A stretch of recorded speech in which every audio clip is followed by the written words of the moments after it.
Hi parents. మన పిల్లల brain డెవలప్‌మెంట్‌కి మనం చాలా ఎఫర్ట్స్ పెడతాం. బెస్ట్ స్కూల్ వెతుకుతాము, బెస్ట్ టాయ్స్ తెస్తాము అండ్ బెస్ట్ ఫుడ్‌ని చూస్ చేస్తాము. కానీ అన్‌నోయింగ్‌లీ ఇంట్లో జరిగే ఈ కొన్ని హ్యాబిట్స్ మేబీ వాళ్ళ గ్రోయింగ్ బ్రెయిన్ డెవలప్‌మెంట్‌ని హ్యాంపర్ చేస్తుండొచ్చు. ఏంటవి? చూద్దాం. Too much of screen time అంటే ఇప్పుడు స్క్రీన్ లేకుండా ఉండలేము. I know 2026 and we cannot expect children to be without phones. But స్క్రీన్‌లో ఏం చూస్తున్నాం అనేది చాలా వరకు మ్యాటర్ అయితది. YouTube shorts or Instagram reels and fast moving cartoons ఇవన్నీ ఇన్‌స్టంట్ డోపమైన్ రిలీజ్ చేస్తాయి. దీని తర్వాత బుక్స్ చాలా బోరింగ్ అనిపిస్తాయి. అండ్ నార్మల్ ప్లే చాలా అన్‌ఇంట్రెస్టెడ్‌గా అనిపిస్తది. వాళ్ళ అటెన్షన్ స్పాన్ అంటే ఒక పని మీద లేకపోతే ఒక థింగ్ మీద ఎంతవరకు దాన్ని స్పెండ్ చేస్తున్నారు అనే టైం కూడా తగ్గుతుండొచ్చు. అలా కాన్స్టెంట్‌గా చేంజ్ కోరుకుంటూ ఉంటారు. స్లీప్ సరిగ్గా లేకపోవడం. స్లీప్ అంటే మోస్ట్ ఆఫ్ ద టైమ్ మనం రెస్ట్ అనుకుంటాం. కానీ పిల్లల బ్రెయిన్‌కి స్లీప్ అనేది ఒక గ్రోత్ టైమ్.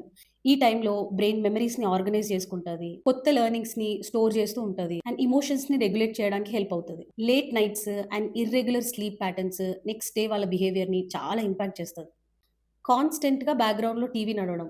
ఎవ్వరు చూడకపోయినా టీవీ బ్యాక్‌గ్రౌండ్‌లో ఎప్పుడూ నడుస్తూ ఉంటే డెవలపింగ్ బ్రెయిన్ నాయిసెస్‌ని కంటిన్యూయస్‌గా ఫిల్టర్ చేయడానికి వర్క్ చేస్తూ ఉంటది. దీనివల్ల వాళ్ళ అటెన్షన్, లాంగ్వేజ్ డెవలప్‌మెంట్ అండ్ ప్లేలో చాలా ఎఫెక్ట్ చూపిస్తుండొచ్చు. క్రానిక్ స్ట్రెస్ అంటే చీటికి మాటికి ఇది చేయొద్దు, అది పెట్టు, ఇదెందుకు, అలా ఎందుకు, కాన్స్టెంట్ రషింగ్ లైక్ పద పద ఫాస్ట్‌గా చెయి, ఇలా కాదు అలా. ఇవన్నీ చైల్డ్ బ్రెయిన్‌ని లెర్నింగ్ మోడ్ నుంచి సర్వైవల్ మోడ్ అంటే ఒక డేంజర్ థ్రెట్ లాగా పర్సీవ్ చేస్తది. అండ్ ఎప్పుడైనా గుర్తుపెట్టుకోండి. ఫియర్ ఆర్ భయంలో ఉన్న బ్రెయిన్ కొత్తవి నేర్చుకోవడం చాలా కష్టం. ఫ్రీ ప్లే లేకపోవడం. ఫర్ ఎగ్జాంపుల్ మార్నింగ్ నుంచి నైట్ వరకు మీ child schedule, morning class, evening class, tuition, food, home work, busy schedule ఉండడం సక్సెస్ కాదు.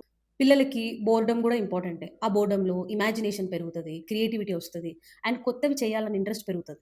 So, therefore healthy brain development అవ్వాలంటే ఈ 5 మిస్టేక్స్ మీ ఇంట్లో జరగకుండా చూసుకోండి. అండ్ ఇలాంటి ఇంట్రెస్టింగ్ టాపిక్స్ కోసం డూ ఫాలో మై పేజ్.